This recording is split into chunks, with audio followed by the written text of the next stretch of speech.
वंदितु सव सिद्धे धुवमचल मणोवमं गदिं पत्ते वोच्छामि समय पाहुड मिणमो सुध केवली भणिदम।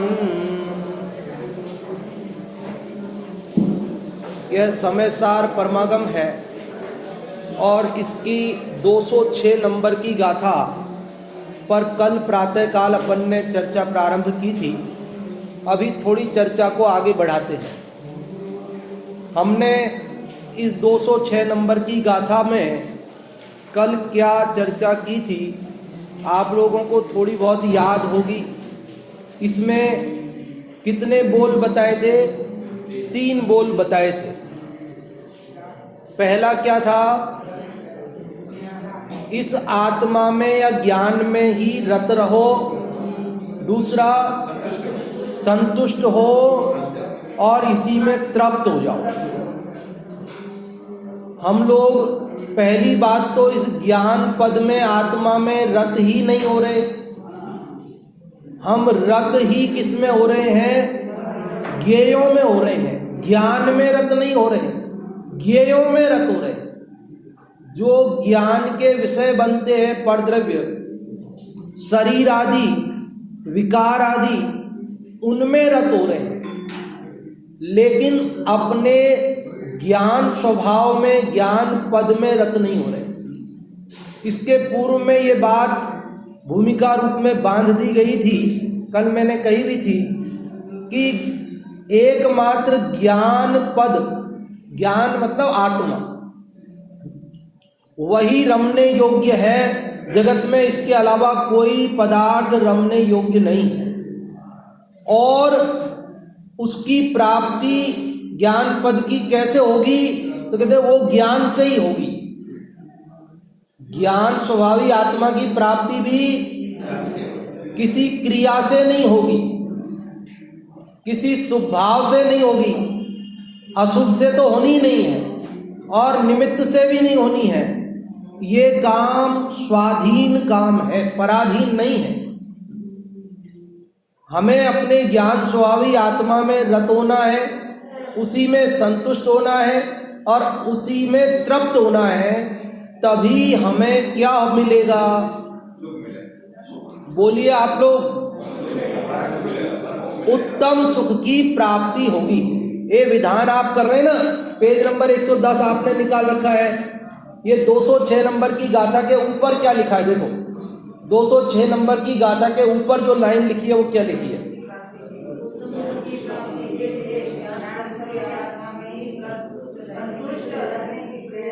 बहुत अच्छा। देखिए कि उत्तम सुख की प्राप्ति के लिए ज्ञान स्वरूपी आत्मा में ही संतुष्ट रहने की प्रेरणा देते हैं। तो किस अभी अपने को उत्तम सुख की प्राप्ति करना है कि नहीं करना है? पहले तो ये निर्णय करो। उत्तम सुख की प्राप्ति करना है या नहीं करना है? क्या करना है? तो है, तो करना तो है। तो उसका उपाय जो यहाँ बताते हैं वो उपाय भी हमें करना होगा। उपाय क्या बताया है? कि ज्ञान स्वरूपी आत्मा में ही रत रहना, संतुष्ट रहना और तृप्त होना। अब ये 3 शब्द हैं। कितने शब्द हैं? कौन कौन से? रत रहना, संतुष्ट होना और तृप्त होना। इन तीनों शब्दों की चर्चा कल अपन ने थोड़ी सी की थी कि जैसे जॉब में लग तो गया है, रत तो हो गया, लेकिन जॉब सेटिस्फेक्शन नहीं है, संतुष्ट नहीं है, और उसे संतोष भी मिल गया लेकिन उसमें आनंद नहीं आ रहा। उसे काम समझ के, बोझा समझ के कर रहा है, लेकिन उसमें आनंद भी आने लगे तो बात अलग हो जाती है। तो ऐसे ही हमें अपने इस ज्ञान पद में रति हो, संतुष्टि हो और तृप्ति हो, अर्थात आनंद भी आने लगे, तब हमारे को उत्तम सुख की प्राप्ति होगी। होगी क्या? हो गया ना, तृप्ति हो गई मतलब आनंद आ गया। तो आनंद आ गया तो यही तो हमारा उद्देश्य था कि हम सब दुख नहीं चाहते और सुख चाहते हैं, और वो सुख हमें मिल गया। ये सुख कहीं और से नहीं मिलेगा। कहां से मिलेगा? अपने से मिलेगा, अपने में मिलेगा, अपने द्वारा ही मिलना है। कहीं से आना, कहीं से पराधीन काम है क्या? हमको ऐसा नहीं है कि ये ऐसा रत रहने, संतुष्ट रहने और तृप्त रहने के लिए कोई पराधीन काम है। हम मंदिर में आएंगे तो ही ये काम कर सकते हैं, जिनवाणी हो तो ही कर सकते हैं, कोई हमें समझाने वाला, सुनाने वाला मिले तो ही कर सकते हैं। अरे ये काम तो, धर्म तो स्वाधीन प्रक्रिया है। बोलो, जिसमें रमना है वो कौन है? और जिसे रमना है वो कौन है? तो यहां पराधीनता का क्या काम? गुरु, शास्त्र, देव, किसी की भी पराधीनता यहां स्वीकार नहीं की गई है। यहां जिस ज्ञान पद में रमना है वो मैं हूं, और जिस ज्ञान से उस पद की प्राप्ति होनी है वो भी मैं स्वयं हूं। इसलिए मुझे कहीं बाहर देखने की जरूरत नहीं है। इसलिए हम सदा ये काम कर सकते हैं। मंदिर में तो 2 घंटे रह सकते हैं, बाकी साहब हम घर गृहस्थी वाले हैं, दुकान करनी पड़ेगी, नौकरी जाना पड़ेगा, तो दुकान, घर के काम करने पड़ेंगे, शादी ब्याह में, तीज त्योहार में, सब में शामिल होना पड़ेगा। तो फिर क्या करें साहब? तो वो सब चलते हुए भी हम अपने ज्ञान पद में रत रह सकते हैं कि नहीं रह सकते हैं? संतुष्ट रह सकते हैं कि नहीं रह सकते हैं? तृप्त रह सकते हैं कि नहीं रह सकते? या वो बाधक पड़ेंगे? जब भूमिका आगे बढ़ेगी तो वो सब छूट जाने वाले हैं। लेकिन प्रारंभिक दशा में भी उन सब के बीच भी रहते हुए हम ये काम कर सकते कि नहीं कर सकते? आपने बैंक में एफडी करा रखी है 10 लाख रुपए की। अब आपको उसका आनंद कब आता है? जब आप एफडी को हाथ में लेते हो और पढ़ते हो तब आता है। आपको उस एफडी का आनंद कब आता है? जब आप बैंक में जाते हो और पैसे निकाल लेते हो तब आता है। आपको उस 10 लाख रुपए की संतुष्टि और तृप्ति कब मिलती है? अभी यहां पूजन कर रहे स्वाध्याय, 10 लाख रुपए है मेरे पास, निकल जाएगा ये जीवन आराम से, कोई दिक्कत आने वाली नहीं है। बच्चे नहीं करेंगे तो भी मैं 10 लाख रुपए की ब्याज से मेरा खर्चा, कितना सा खर्चा है, मेरे 2 रोटी चाहिए, वो हो जाएगा काम मेरा। वो 10 लाख रुपए की एफडी की संतुष्टि कब रहती है? सोते समय भी, हर समय संतुष्टि रहती है। तो ऐसे मैं ज्ञान स्वभावी हूं और मेरे अंदर आनंद है और मैं इसको प्राप्त करने वाला मैं स्वयं हूं, ऐसी बात जिसने समझ ली उसे हर समय आनंद बरतता है, उसे हर समय तृप्ति, हर समय आनंद आनंद आनंद, उत्तम सुख की प्राप्ति। ऐसा प्रैक्टिकल दुकान पे बैठे हो, ग्राहक आए, सामान ले जाए अथवा बिखेर करके छोड़ जाए तो खेद होगा, अरे बिखेर के छोड़ गया, कुछ लेके नहीं गया। आपने मिठाई बनाई और बिगड़ गई, जमी नहीं हो तो खेद होगा। अरे ज्ञान पद में अगर ध्यान होगा तो खेद नहीं होगा। अरे मैं ज्ञायक हूं ना, मैं करने वाला थोड़ी हूं। इस मिठाई का जैसा परिणमन होना था हो गया, ठीक जमनी थी तो जम गई, नहीं जमनी तो नहीं जमी, कड़क होनी थी तो कड़क हो गई, इसको जैसा होना था हो गया, मैं तो ज्ञायक हूं। ऐसा ज्ञान पद में जो तृप्त है, रत है, संतुष्ट है, उसे हर परिस्थिति में आनंद बरतता है। स्वीकार करने की तो बात ही है सारी। स्वीकार नहीं करें तब तो खेद ही खेद है फिर तो, क्योंकि बाहर तो सुख है नहीं, इसलिए बाहर तो मिलने वाला है नहीं। हम शरीर में रच रहे हैं, शरीर स्वस्थ हो जाए तो मैं सुखी हो जाऊं, ऐसा मान के बैठे। हमने तो अपने सुखों की लिस्ट में पहला ही घड़ा उल्टा रखा है। पहला सुख निरोगी काया। अब बोलो, ना तो 9 मन तेल होगा, ना राधा नाचेगी, ये तो शरीर तो स्वस्थ होगा नहीं और मैं सुखी होऊंगा नहीं। तो यहाँ सुखी होने के लिए ये शरीर स्वस्थ होना पड़ेगा, तब मैं सुखी होऊंगा। अरे शरीर का भी मैं ज्ञायक हूं, मैं इससे भिन्न हूं। ज्ञान पद में रत रहो, शरीर में रत नहीं रहो। बड़े पंडित जी साहब का बोल बताया था ना आपको पहले कि पहला सुख नहीं मेरी काया। क्या ये नहीं बोलो कि पहला सुख निरोगी काया, ये बोलो पहला सुख नहीं मेरी काया। अरे काया निरोगी है तो भी मेरी नहीं, और काया रोगी है तो भी मेरी नहीं। काया निरोगी है तो भी मैं ज्ञान स्वभावी हूं, और काया रोगी है तो भी मैं ज्ञान स्वभावी हूं, और निरोगी है तो भी मैं शरीर से भिन्न हूं, और रोगी हो निरोगी हो उन सब से भिन्न ज्ञायक हूं मैं।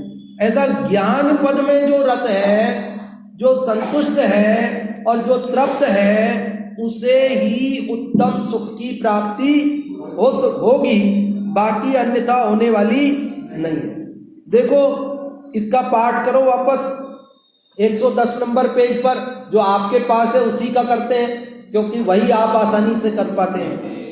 इस ज्ञान में ही रत रहो, संतोष नित इसमें रहो, बस प्राप्त भी इसमें रहो, परम सुख को प्राप्त हो। परम सुख को प्राप्त कब होंगे? कि जब ज्ञान पद में रत संतुष्ट। बोलिए आप लोग, मुझे आनंद नहीं आता जब तक आप लोग नहीं बोलते। ज्ञान में ही बोलिए रत, बोलिए वापस रत, संतुष्ट और तृप्त। तो ये जो 3 शब्द है ना, ये सम्यक दर्शन ज्ञान चारित्र है। ये 3 शब्द रखे ना आचार्य भगवान ने, रत, संतुष्ट और तृप्त। कुंद स्वामी के जो पट्ट शिष्य उमा स्वामी, उन्होंने कहा सम्यक दर्शन ज्ञान चारित्राणि मोक्ष मार्ग। मुक्ति का मार्ग, सुखी होने का उपाय सम्यक दर्शन ज्ञान चारित्र है। तो क्या वे गुरु के विरुद्ध हैं क्या? तो गुरु ने भी यही कहा था कि रत रहो, संतुष्ट रहो और तृप्त रहो। मतलब उसी को उन्होंने दूसरे शब्दों में कहा सम्यक दर्शन, सम्यक ज्ञान और सम्यक चारित्र। ये 3 की एकता ही मुक्ति का मार्ग है, उपाय है सुखी होने का। बंधन दुख रूप है और मुक्ति सुख रूप है। तो सुखी होने का उपाय क्या है? कि सम्यक दर्शन ज्ञान चारित्र। हम इसको स्थूल रूप में समझ सकते हैं। रत रहना मानो ज्ञान के लिए कहना चाहते होंगे, संतुष्ट रहना सम्यक दर्शन, श्रद्धा, हाँ यही है बात, और तृप्ति मतलब चारित्र, आत्मलीनता, ध्यान की अवस्था। जब लीन हो जाता है तो आनंद पर्याय में प्रकट हुए बिना नहीं रहता है। गुरुदेव श्री ने भी इस बात को अपने इस गाथा के व्याख्यान में कहा है कि इन 3 बोल को हम दूसरे शब्दों में सम्यक दर्शन, सम्यक ज्ञान, सम्यक चारित्र कह सकते हैं। और ये बात प्रवचन रत्नाकर भाग 6 के पेज नंबर 256 पर लिखी हुई है। यदि आप लोग देखना चाहें तो वहां पर गुरुदेव श्री ने कहा कि ये 3 बोल को हम सम्यक दर्शन, सम्यक ज्ञान, सम्यक चारित्र कह सकते हैं। तो इसके अंदर हमारे को क्या बात कह रहे आचार्य कुंकुन देव? देखो इसका अर्थ पढ़ता हूं मैं, यहां से गाथा का अर्थ पढ़ता हूं। हे भव्य प्राणी, तू इसमें अर्थात ज्ञान में नित्य रत अर्थात प्रीति वाला हो, इसमें नित्य संतुष्ट हो और इससे तृप्त हो। ऐसा करने से अब हम तो क्या है, बनिए बिना प्रयोजन के कोई काम, जिसमें फायदा नहीं हो वो काम करते नहीं है। तो कह रहे ऐसा करने से तुझे उत्तम सुख होगा। क्या होगा? सुख होगा ऐसा नहीं कहा, उत्तम सुख होगा। सुख में और उत्तम सुख में अंतर है। हमें हर चीज बढ़िया क्वालिटी की, बाजार में जाते हैं तो कपड़ा देते हैं ना, वो तो कपड़ा लेना है, साड़ी लेनी है तो कोई सी भी साड़ी दे देंगे, चलेगा, ले लोगे आप कोई सी भी साड़ी? कि नहीं, बढ़िया वाली साड़ी कैसी चाहिए? आप चावल खरीदने जाते हो तो चावल कोई से भी चावल दे देंगे, 20 रुपए किलो के भी चावल है वहां पर, तो ले लोगे आप कि नहीं? बढ़िया वाले चावल। आप कोई भी चीज लेने जाते हो तो कैसी लेते हो? मोबाइल चाहिए तो कौन सा वाला? बढ़िया वाला। हर चीज आपको क्या चाहिए? बढ़िया चाहिए, अच्छी वाली चाहिए। गेहूं लोगे तो कौन से लोगे? अच्छे वाले, उत्तम क्वालिटी के। तो फिर सुख हल्का क्यों? इंद्रियजन्य सुख, विषयों का सुख जो हल्का है, जो दुख रूप है, जो आकुलतामय है, जो क्षणिक है, उसमें क्यों संतुष्ट हो रहे हैं हम? जब हमें सुख चाहिए है तो सुख भी तो बेस्ट क्वालिटी का, उत्तम सुख, जिसकी प्राप्ति होने के बाद में फिर विनाश को प्राप्त नहीं होता है, जो आकुलता से रहित है, जो विषयों और इंद्रियों से पार है, ऐसा अतीन्द्रिय उत्तम सुख मिलेगा। किससे मिलेगा? अपने ज्ञान मात्र आत्मा में रत होने से। अब यहां पर देखो क्या कहा है कि आत्मा को ज्ञान मात्र कहा है। थोड़ा टीका की भी एक आध लाइन पढ़ता हूं, देखो। हे भव्य, इतना ही सत्य परमार्थ स्वरूप आत्मा है जितना ज्ञान है। क्या बोला? फिर से सुनो, बहुत महत्वपूर्ण बात है। क्या कह रहे हैं? हे भव्य, इतना ही सत्य मतलब परमार्थ स्वरूप आत्मा है जितना यह ज्ञान है। ऐसा निश्चय करके ज्ञान मात्र में ही सदा ही रति प्रीति प्राप्त कर, रुचि प्राप्त कर। अब यह क्या कह रहे? आत्मा को क्या कह रहे? ज्ञान मात्र कह रहे। तो आत्मा ज्ञान मात्र है। आत्मा में दर्शन नहीं है, आत्मा में सुख नहीं है, आत्मा में बल नहीं है, आत्मा में अस्तित्व नहीं है, आत्मा में वस्तुत्व नहीं है, आत्मा में अनंत गुण नहीं है। क्या? तो आत्मा में अनंत गुण होने पर भी आत्मा को यहां पर क्या कहा जा रहा है? ज्ञान मात्र। तो बाकी गुण वाला आत्मा नहीं है क्या? तो यहां तो ये कह रहे कि जो ज्ञान मात्र है इतना ही आत्मा है और उसी में तू क्या हो? रत हो। ये ज्ञान मात्र आत्मा में ही तू रत हो, उसी में संतोष कर और उसी में अनुभव कर। तो यहां कह रहे आत्मा ज्ञान मात्र है। तो गुरुदेव श्री इसके व्याख्यान में कहते हैं कि देखो भाई, अनंत गुण है आत्मा में, लेकिन यहां ज्ञान मात्र को मुख्य किया, ज्ञान गुण को, और बाकी गुणों को गौण किया है। क्या किया है? बाकी गुणों का अभाव नहीं समझना। कभी आचार्य किसी बात को मुख्य करते हैं, कभी किसी बात को मुख्य करते हैं, लेकिन बाकी बातों का अभाव कर देते हैं, ऐसा नहीं है। वे गौण होती है। हमारे यहाँ क्या है? अनेकांतवाद है। जैन दर्शन कैसा है? अनेकांतवादी है, एकांतवादी नहीं है। यहां स्यादवाद होता है। यहां स्याद मतलब अपेक्षा से, वाद मतलब कहना। हर बात किसी ना किसी अपेक्षा से कही जाती है, निरपेक्ष कोई बात नहीं कही जाती है। तो यहाँ कोई समझे कि साहब ज्ञान मात्र कह रहे हैं तो आत्मा में बस ज्ञान ही है और तो कुछ है नहीं है, तो ऐसा नहीं समझते लोग। हम लोग प्रतिपादन में चूक कर जाते हैं, एकांत निरूपण करने लगते हैं, दूसरी अपेक्षा को गौण करें यहाँ तक ठीक, लेकिन हम अभाव करने और समझने लग जाते हैं।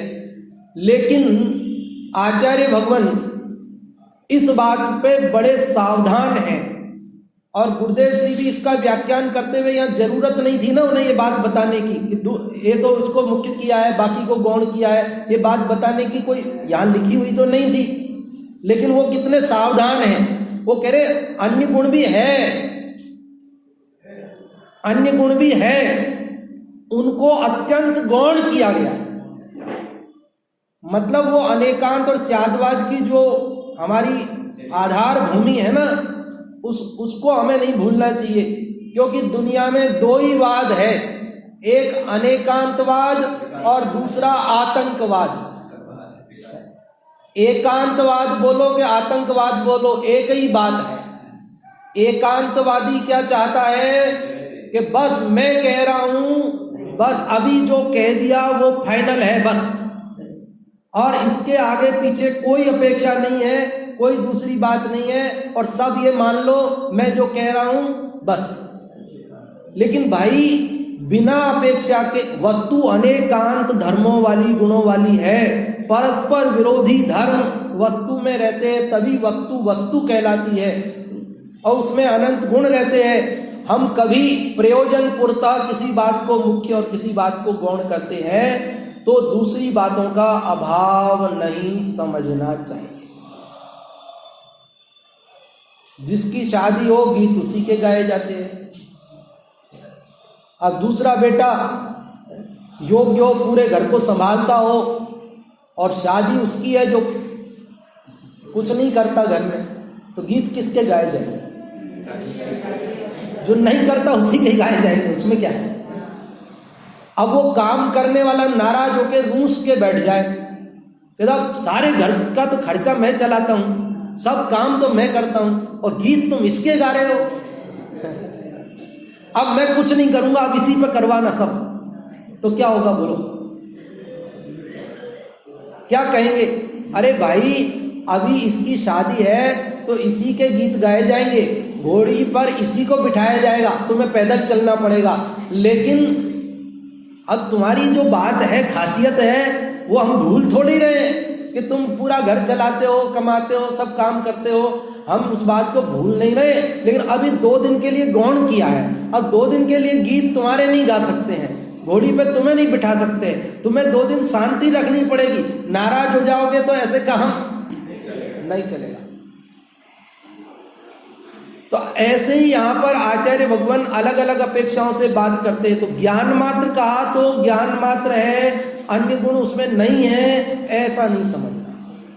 लेकिन ज्ञान को मुख्य करने का जो प्रयोजन है वो मैंने आपको कल बताया था कि ये ज्ञान एक ऐसा है कि जिससे आत्मा पकड़ में आता है, जानने में आता। हमको जानेंगे कैसे?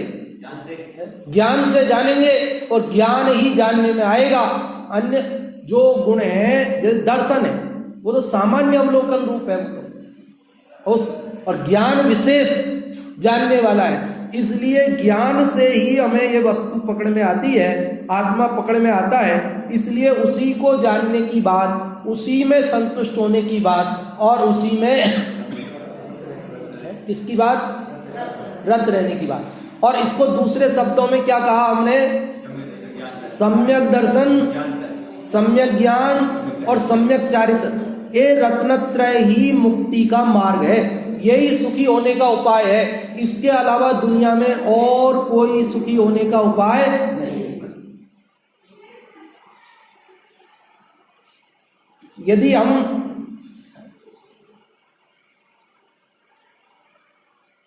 अन्य कोई उपाय करते हैं तो उस उपाय से सिद्धि नहीं होती है। कहते किसी अन्य जो जिस कार्य का जो तरीका है, जो विधि है, जो उपाय है, वही करेंगे तो सुखी होंगे, और दूसरा उपाय करने से सुखी होंगे क्या?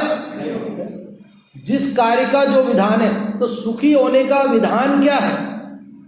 सुखी होने का उपाय तरीका क्या है? कि सुखी होने का उपाय यह है कि ज्ञान स्वरूपी अपने को जानो, उसमें रत रहो, उसमें संतुष्ट हो, उसमें तृप्त हो, यही विधान है। इसके अलावा और कोई दूसरा उपाय, और हम दूसरा उपाय करते बैठे तो कि दूसरा उपाय करने से सुखी हुआ जाता नहीं है। लेकिन हम तो पारसनाथ भगवान से कहते हैं कि पारसनाथ भगवान आप ही करोगे तो पार पड़ेगी, मेरे से कुछ होने जाने वाला नहीं। तुमसे लागी लगन ले लो अपनी शरण, पारस प्यारा। अब पारसनाथ भगवान क्या करे, इसका अर्थ तो बताया था ना पहले, मालूम है ना। तुमसे लागी लगन हमने बोला तो भगवान ने बोला ले लो अपनी शरण। हम क्या समझते हैं कि सब हम भगवान को ही सुना रहे हैं, लेकिन आधी लाइन भक्त की है और आधी लाइन भगवान की है।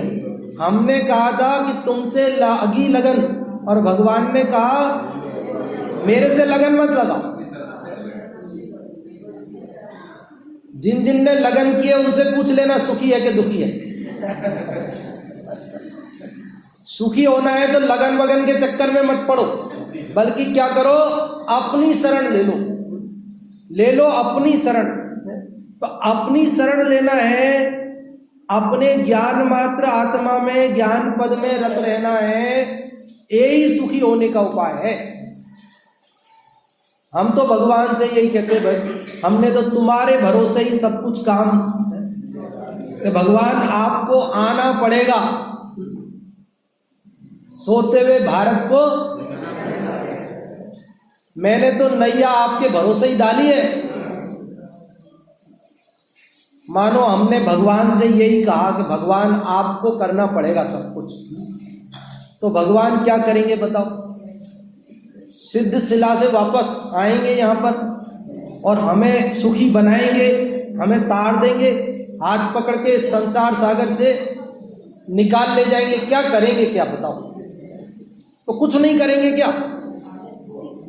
बिल्कुल भी नहीं करेंगे क्या? देखो, एक व्यक्ति एक कुएं में गिर गया। क्या हुआ?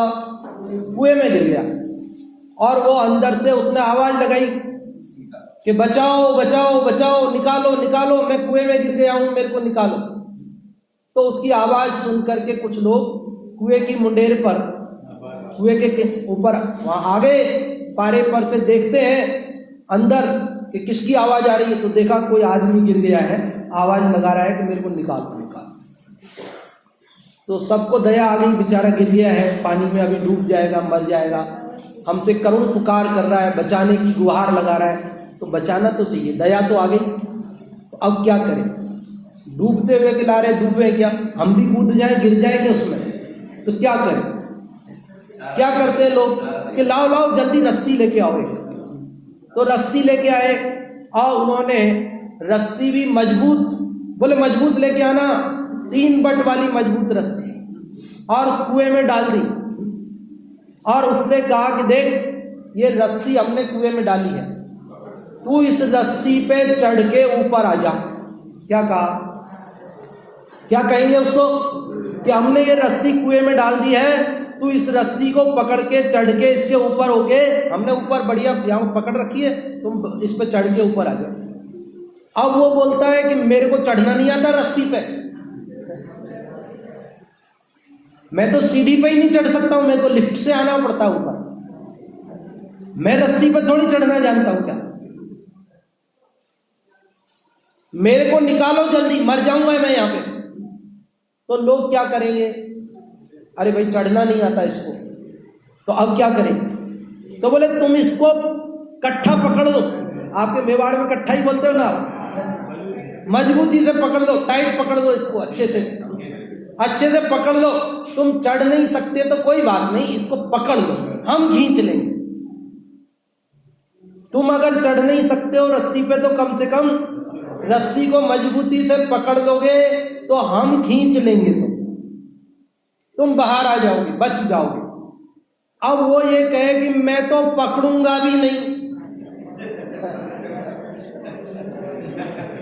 तो बोलो क्या उपाय है? सब ये कहेंगे ना कि भाई तेरे को बचना नहीं है तो हम क्या करें बता, हम तेरे लिए रस्सी लाए, तेरे को चढ़ना नहीं आता तो हमने कहा तू बस पकड़ ले, हम निकाल लेंगे। तो ऐसे ही हम भगवान से कहते हैं, मान लो हम कुएं में गिरे हुए, संसार रूपी कुएं में पड़े ना हम, और ऊपर जो है वो सिद्ध शिला पे बैठे हैं भगवान, उनसे हमने कहा कि भगवान निकालो मेरे को इस कुएं में से, संसार में से निकालो मेरे को। तो उन्होंने हमारे लिए 3 बटकी मजबूत रस्सी, ये सम्यक दर्शन ज्ञान चारित्र रूपी रस्सी इस कुएं में डाल दी कि आ जाओ बेटा इस पे चढ़ करके ऊपर, मैं भी इसी से आया हूं। हम कह रहे कि हमसे तो नहीं होगा, तो कह रहे पकड़ो तो सही भैया, पकड़ो तो सही इसको। एक बार यदि सम्यक दर्शन पहली सीढ़ी पर भी कदम रख दिया, पकड़ लिया, तो फिर क्या होगा कि सम्यक दर्शन ने ये प्रतिज्ञा ली हुई है कि जो एक बार मेरे को ले लेता है वो कदाचित छोड़ भी दे तो भी मैं अधिक से अधिक अर्धपुद्गल परावर्तन काल में इसे नियम से मोक्ष लेकर जाऊंगा, सुखी बनाऊंगा। तो जो अपने आत्मा में ज्ञान पद में रत रहते हैं, संतुष्ट होते हैं और तृप्त होते हैं, अर्थात सम्यक दर्शन ज्ञान चारित्र की प्राप्ति करते हैं, वे अवश्यमेव अल्पकाल में उत्तम सुख की प्राप्ति करते हैं। इसलिए हम सबको क्या करना, इस ज्ञान, बोलिए आप लोग, इस ज्ञान में ही रत रहो,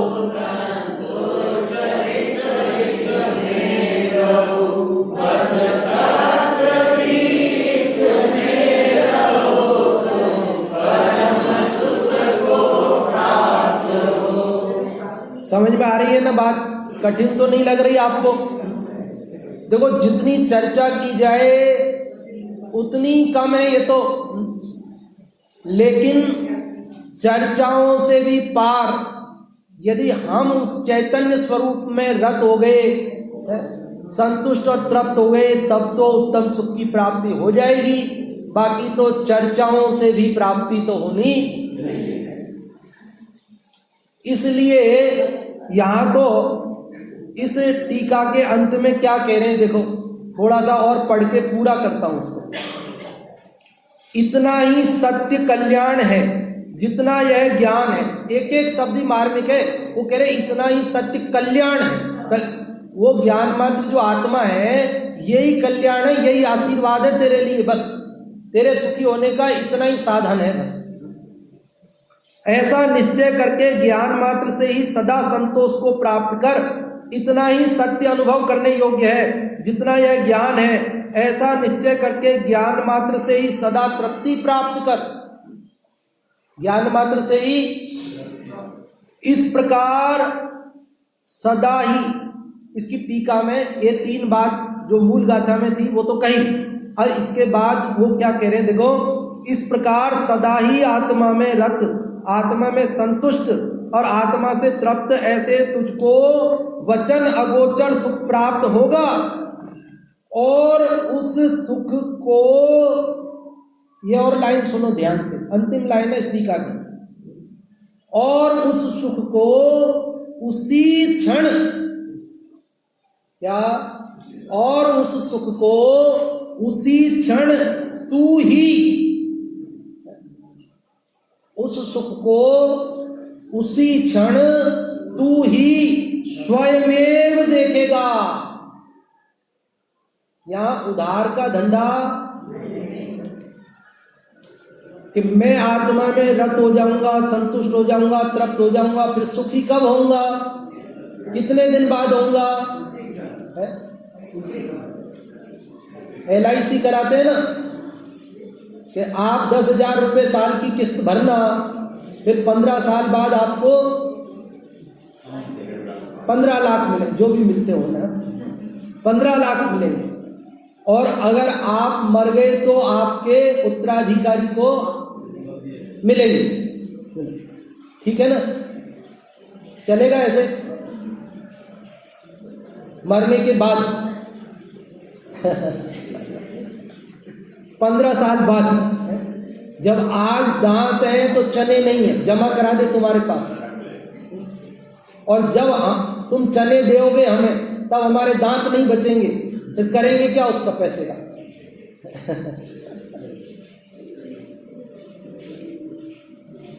यहां मैं रत रहूंगा, संतुष्ट रहूंगा, तृप्त रहूंगा, तो मुझे आनंद कब मिलेगा? तो कहते उसी क्षण। हम व्यापारी लोग हैं ना, आज नगद कल उधार लिखते हैं, क्या बोलते हैं? इस हाथ गल्ला उस हाथ पल्ला। ये सामान व्यापारी एक हाथ में पहले नोट लेता है, फिर सामान देता है, ऐसे। तो हम तो ऐसे है ना, अविश्वासी आदमी है। ग्राहक कहता है विश्वास नहीं है तुमको, विश्वास नहीं है, पहले पैसे मांगते हो बाद में सामान देते हो, कि नहीं है विश्वास। जिनके विश्वास किए वो आज भी हमें तो यहाँ आचार्य भगवान कह रहे भैया उसी क्षण तुझे आनंद कब मिलेगा? उसी क्षण। और उसी क्षण कदम मैं करूंगा, और पैसे मेरे मरने के बाद मेरे उत्तराधिकारी को मिलेंगे। तो ऐसे में रत रहूंगा, संतुष्ट रहूंगा, तृप्त रहूंगा, तो आनंद किसी और को मिलेगा कि नहीं? उसी क्षण तू ही। वो आनंद कौन चखेगा? वो तू ही। और वो आनंद जब मेरे को मिलेगा, उसी क्षण मिल जाएगा, मेरे को ही मिल जाएगा। तो गुरु बताएंगे ना, देख अब आनंद प्रकट हो गया है, अब तू ले आनंद ले, ऐसे वो बताएंगे तब पता चलेगा। कहते स्वयमेव देखेगा, तुझे वो आनंद स्वयं अनुभव में आएगा। ऐसा दृष्टांत देते हैं, है ना, थोड़ा अटपटा लगेगा आपको दृष्टांत, लेकिन जैसे बहू के डिलीवरी होनी थी, पहली बार डिलीवरी होनी, तो वो सासू माँ को बोली कि मम्मी जी आप ऐसे करना कि जब मेरे डिलीवरी हो ना तो आप मेरे को जगा देना, कहीं ऐसा नहीं हो कि रात को मैं सोती रहूं और डिलीवरी हो जाए, सोते सोते में हो जाए, मेरे को पता ही नहीं चले। तो मम्मी जी आप मेरे को जगा दो। तो मम्मी क्या बोली, सासू माँ क्या बोलेगी कि बेटा जब डिलीवरी होगी ना तो मेरे को तुझे जगाना नहीं पड़ेगा, तू मेरे को जगाएगी। समझ में आ गई बात? तो ऐसे तेरे को जब ये आनंद आएगा ना तो तेरे को गुरु को बताना नहीं पड़ेगा कि तेरे को आनंद आया है, तू खुद बोलेगा कि मेरे को आनंद आया। मतलब तू अंदर में चखेगा उस आनंद की अनुभूति, बोले या नहीं बोले, तेरे को अंदर में वो अनुभूति होगी। क्या कह रहे हैं कि ऐसा करने पर तुझे वचन अगोचर सुख प्राप्त होगा, और उस सुख को उसी क्षण तू ही स्वयमेव देखेगा, दूसरों से मत पूछ। क्या लिखा है? क्या लिखा है? दूसरों से मत पूछ, वह अपने को ही अनुभव गोचर है, दूसरों से क्यों पूछना पड़ेगा। और यहां तो इसका दूसरा एक पाठांतर ऐसा भी मिलता है, ज्यादा मत पूछ। तू सुखी होने का उपाय ज्यादा मत पूछ हमसे, कदाप नहीं हुआ तो कोई दूसरा उपाय बता दो। कोई दूसरा उपाय नहीं है, एक ही उपाय है, और तू सुखी होगा और अवश्य होगा। क्यों नहीं होगा?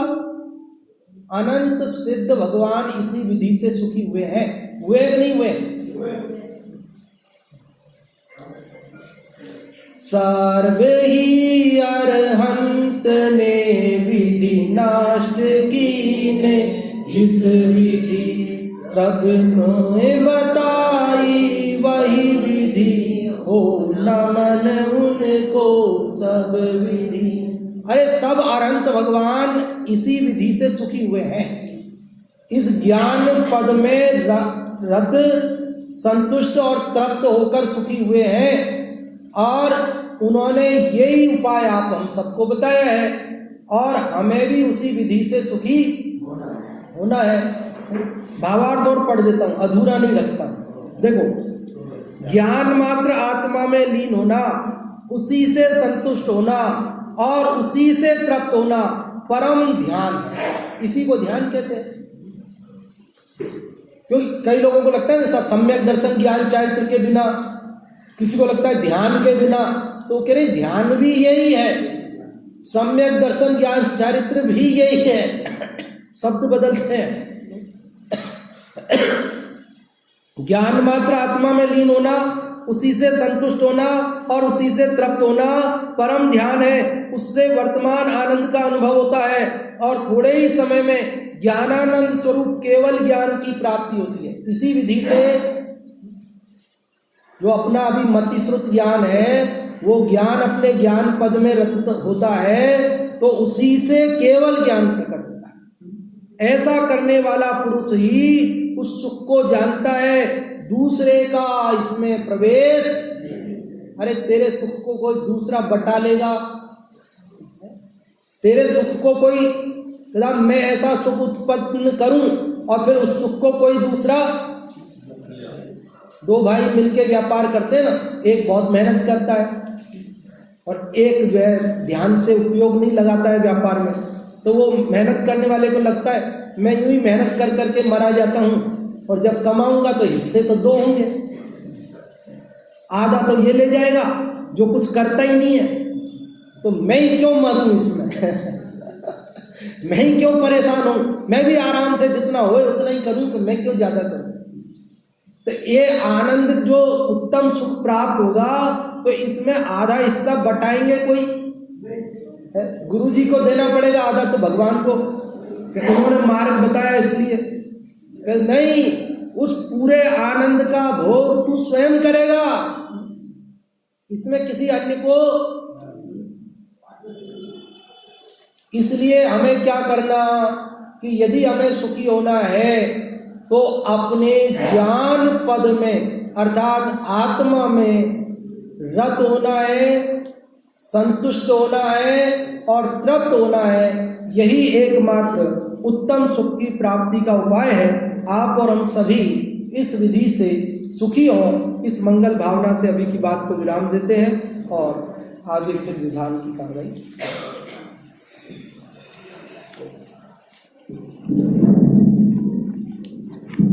अभी हमने